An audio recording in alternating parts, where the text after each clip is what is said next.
So, after the first practice, I had someone come up to me. He asks, "Hey, are you going to the practice event I'm hosting?"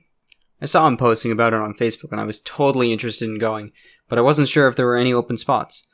And our neighbor, aka the person in the pit next to us, says, "We've got an additional guest pass. Want to go?" Dad says he's going to be busy, so I text my friend that in 2 weeks we're going. So we head home, and 2 weeks later, my friend and I drive up to Tamsworth, New Hampshire. There's this super cool track there called Club Motorsports. You can compare it to a country club, but like for race cars.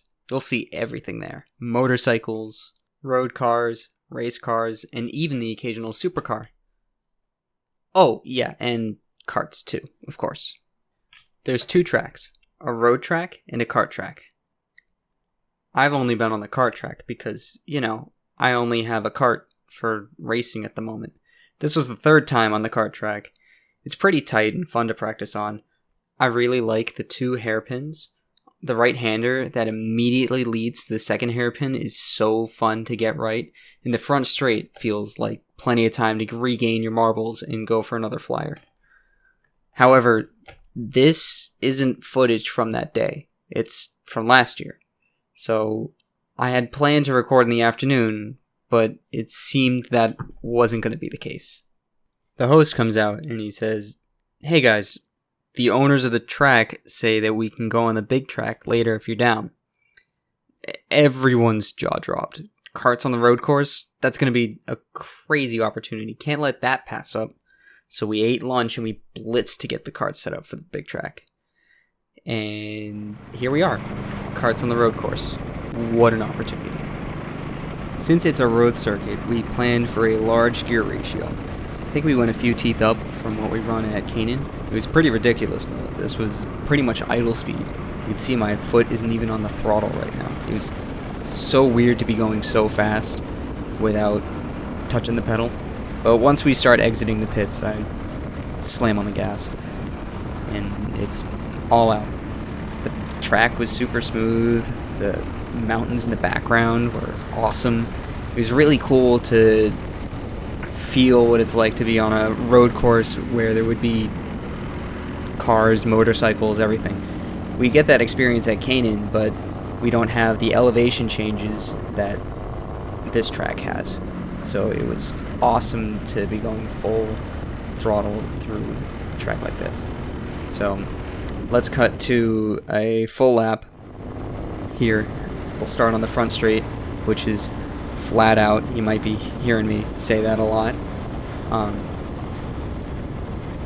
We were probably hitting like 70 through this, and this is without any bump drafting at the moment. We'll get to that later, but it was weird trying to get comfortable going around turns flat out, because you'll see in some parts of this that I'll actually lift through some of these turns, because this was early on through this lap, or through this event, I should say. Like this corner, I could have probably taken flat out, but I just couldn't do it when I started out. It was too risky, or what I felt it was too risky. This corner right here, going up the hill, like if you got that wrong, the engine completely bogged down. It was super difficult, but eventually I got comfortable with it, and I could do okay, but my engine bogged down a lot. This downhill complex, you can see me lift because I'm trying to save myself from oversteer.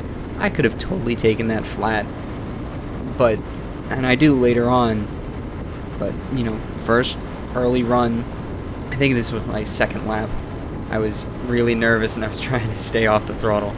This hill right here, I'm pretty sure it has the nickname Horsepower Hill, as one of the shifter carts goes by, because you just wish you had a little bit more horsepower, because you are really struggling to get up that hill. Another turn where I lift, where I don't need to, and you can see I'm pretty unstable through there. I felt like I didn't have a good line, but I end up getting a bit more comfortable with that later on. And we go through the final corner right here. This is where I would end up getting a lot of oversteer. So It was pretty weird to have that happen consistently, even when I started to go faster and faster through that corner. It was really fun to go through that corner and get a little bit of oversteer just before the front straight. We were really flying through the front straight. Right now, I believe I'm being bump draft. I'm not totally sure. But let's move to an actual bump drafting. So this is Kyle in front of me. You'll see him get a little bit of oversteer in just a second through that corner. It's pretty wild at 70 miles an hour. But you'll see he taps the back of his helmet and it's off to bump drafting. We can't do this in the NHKA. It is completely banned. However, this isn't an NHKA event, so we're doing it. It's pretty risky, and we'll see if it's worth it later on in the video. But at the time, it was awesome to do. Super fun. You can see we come up close to each other. I slow down a little bit, tap him in the rear, and I just hold my bumper to his rear bumper to give him a little bit of a boost through the straights. It's a crazy experience. It's cool to see what it feels like to have some bump drafting going on, as we can't do it at the NHKA, but it's understandable. It's dangerous. It's not safe at all. I mean, if I had bumped him in the wrong location, I could have spun him out super easily. And that's not something that we want to risk, because I like Kyle. I don't want to have him get hurt. That would stink a lot. Speaking of getting hurt, that scared the bejesus out of me going over that curb. Horrifying stuff. And this is another cool clip of me slingshotting past two other world formulas because I just had the draft. The draft is so impactful. It is crazy. Just gliding right through. And it helped me take this turn a bit more aggressively. I know I showed a clip where I had to lift in that turn, but at that time I was a little more confident.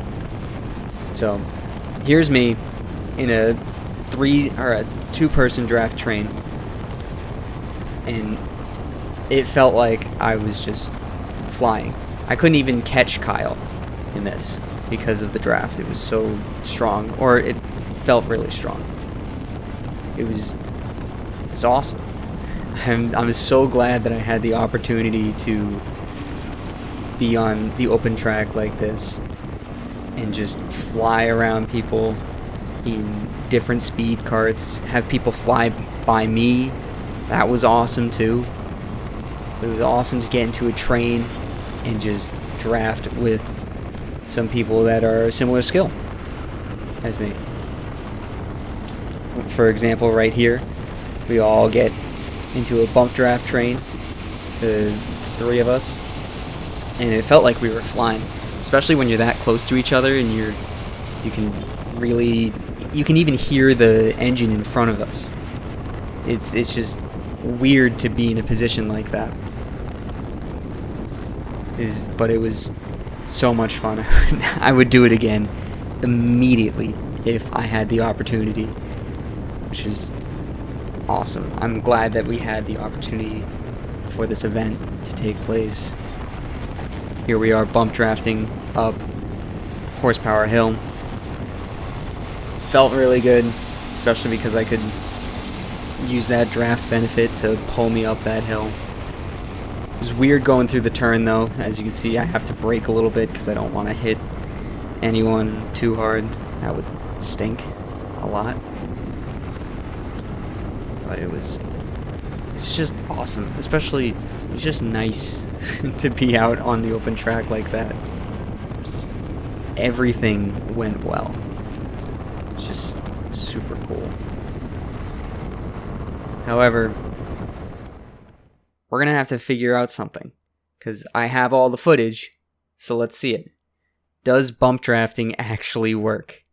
So I have 3 clips that we're gonna be using, me alone, me behind Kyle, and the 3-person draft. So let's compare that footage and see if it actually works. Because why not? I have the footage. Let's just compare it. I can put up timers. I can put up everything. So let's see it. We're going to have top left, me. Top left, me alone. Top right is Kyle and I. Bottom left is the 3-person train. And the bottom right is all of them meshed together. So let's see if there's any benefit. And it seems like I finish, or the top right, where I'm right behind Kyle, finishes first, which is pretty cool. But the real thing that confuses me is that the bottom left one, the 3-person train, maybe we weren't in the draft, because the time is so similar to me alone that maybe I wasn't getting the full effect of the draft. It felt like it at the time, but maybe that just wasn't the case. Or maybe my data is off. I feel like that's a pretty small margin of error, but what do I know? I just had a video camera and I decided to throw that together. Keep in mind that took way too long to do. I had to research how to edit that all together. But that's why I do these videos. I want to learn how to edit stuff better. I want to learn how to compose these videos better. And that's why this one took so long to do. Not because that part took ages, but because it just took forever to do. I'm sorry that this video took ages to upload, but I wanted to do it right. I've been looking into making better videos, and I'm hoping that this one was a better video. So, thank you for watching. The next one will come soon, and that one will actually be a race, so definitely stay tuned, because that race was pretty exciting, the first one of the season, and I will catch you guys in the next one. See ya.